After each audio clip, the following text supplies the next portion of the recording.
Hello बच्चों, आप कैसे हैं। आशा करती हूँ आप लोग सभी अपने अपने घर में सुरक्षित और स्वस्थ होंगे। आज मैं बात करती हूँ पाठ सूरदास की। तो सर्वप्रथम हम सूरदास जी के बारे में जानते हैं। सूरदास कौन थे, इसके बारे में आप लोग जानें। हिंदी आकाश में सूरज की तरह चमकने वाले सूरदास हिंदी के वैष्णव कवियों में सर्वश्रेष्ठ कृष्ण भक्ति के शिरोमणि माने जाते हैं। सूरदास जी भक्ति काल के कृष्ण भक्ति काव्यधारा की प्रमुख प्रवर्तक हैं। उनका जन्म आगरा के समीप सिंही में हुआ था। बच्चों, इनके जन्म के संबंध में भी मतभेद है। सूरदास जी जन्म से अंधे हैं। कहा जाता है कि सूरदास जी जन्म से अंधे हैं। इसमें भी विद्वानों का मतभेद है कि अगर श्री कृष्ण के बाल लीलाओं का जीवंत चित्रण करने वाला व्यक्ति नेत्रहीन हो सकता है, ऐसा असंभव है, क्योंकि उनका जो वर्णन किया हुआ है, जो बिना आँख वाला व्यक्ति बिना देखे हुए कर ही नहीं सकता। इसलिए कहा गया है कि जीवंत चित्रण करने वाला व्यक्ति नेत्रहीन हो, ऐसा असंभव है। बाल लीलाओं के साथ इन्होंने उनके माता पिता तथा गोपियों के संग का अत्यंत ही मनोरम वर्णन किया है। इसलिए सूर वात्सल्य रस के सम्राट कहे जाते हैं। सूरदास की भाषा ब्रजभाषा है। उन्होंने बाल सुलभ चंचलता, नटखटपन, माखन चोरी का ऐसा चित्रण किया है कि पढ़ते ही बनता है। अब हम शुरू करते हैं पाठ सूरदास के पद। तो सूरदास के पद में आपकी पुस्तक में है, मैं सुनाती हूँ। पद क्या है, ध्यान से सुने, आप लोग याद कीजिएगा, फिर मैं इसका भावार्थ बताऊंगी।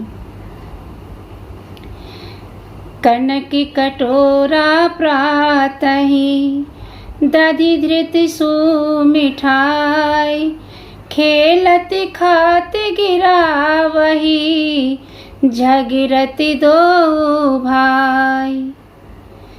अरस परस चुटिया गहे बरजत है माई, महाडीठ माने नहीं कछु लहुर बराई। हंसी के बोली रोहिणी जसुमती मुस्काई, जगन्नाथ धरणी धरई सूरज बली जाय। बच्चों, ये पद है।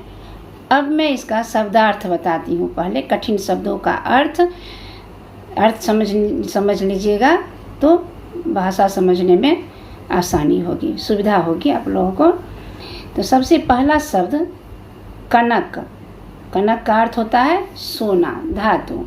प्रातहि, प्रातः काल। बरजत मतलब मना करती है। रोहिणी बलराम की माँ को कहा जाता है। जसुमत यशोदा नंद की पत्नी। लहुर बराय छोटे बड़े का संबंध। अरस परस एक दूसरे। अब मैं आप शब्दार्थ में बता दी हूँ।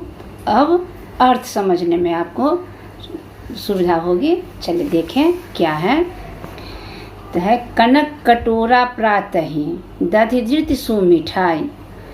प्रातः ही मतलब सवेरे ही सोने, कनक सोना, प्रातः ही सवेरे ही सोने के कटोरे में दधि दही, धृत सुमिठाई दही मक्खन और उत्तम मिठाइयाँ लिए भाई श्याम बलराम खेल रहे हैं। खेलत खात गिरा वही झगड़त दो भाई। खेलते हैं, खाते हैं और वो नीचे में गिराते भी हैं और परस्पर झगड़ते भी है एक दूसरे से। अरस परस चुटिया गहे बरजत है माई। अरस परस मतलब आपस में एक दूसरे से झगड़ते हैं और चोटी पकड़ लेते हैं।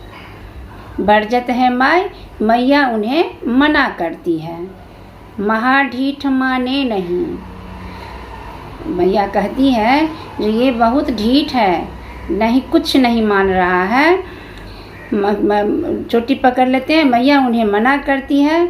माता रोहिणी ने हंसकर कहा, दोनों अत्यंत ढीठ है, कुछ भी छोटे बड़े का संबंध नहीं है, मानते नहीं है। यह बात सुनकर यशोदा मुस्कुरा रही है। हंस के बोली रोहिणी, जस मत मुस्काई। रोहिणी हंस के बोल रही है, ये दोनों बहुत ढीठ है, छोटे बड़े का संबंध नहीं मानते और ये आपस में लड़ रहे हैं। यह सुनकर यशोदा मुस्कुरा रही है। जगन्नाथ धरनी धरई, सूरज बलि जाए। धर्म श्याम जगन्नाथ में तो सूरदास जी कहते हैं, सूरदास तो इन जगन्नाथ श्याम सुंदर और धरणीधर बलराम जी पर बलिहारी हो जाते हैं। ये भावार्थ है, आपको समझ में आ गया होगा। फिर से एक बार ध्यान से सुन ले। कनक कटोरा प्रातः ही दधित मिठाई, सवेरे ही सोने के कटोरे में दही मक्खन और उत्तम मिठाइयाँ लिए भाई श्याम बलराम खेल रहे हैं, खाते जाते हैं, कुछ गिराते जाते हैं और परस्पर झगड़ते भी हैं। झपटकर एक दूसरे की चोटी पकड़ लेते हैं। मैया उन्हें मना करती है। माता रोहिणी ने हंसकर कहा, दोनों अत्यंत ढीठ है, कुछ भी छोटे बड़े का संबंध नहीं मानते।